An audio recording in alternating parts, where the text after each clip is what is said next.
The Kurds are scattered over Iran, Iraq, Syria and Turkey in land covering 500,000 square kilometres. They're estimated to be between 25 and 35 million, with 14 million in Turkey, 6 million in Iran, nearly 5 million in Iraq and 2 million in Syria. Mainly Sunni Muslim, their origins are Indo-European and their claim for a homeland dates back to 1695. They live in mountainous regions and have kept their language, culture and tribal system. Their long-standing wish for a homeland has resulted in a history of discrimination and slaughter. The Kurds have been seen as a threat by all 4 countries. The only Kurdish region with autonomous status is in Iraq since 1991. There's been an upsurge of violence since 2014, triggered by the rise of the jihadist movement known as Islamic State.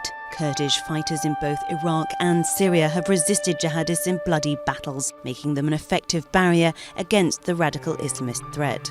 In 2013, the banned Kurdistan Workers' Party, known as the PKK, declared a ceasefire to assist peace talks aimed at finding a final settlement to end the decades-long separatist war. But in July 2015, Turkey began bombing positions of Kurdish rebels in Iraq and Turkey, arguing that the outlawed group had stopped observing the ceasefire.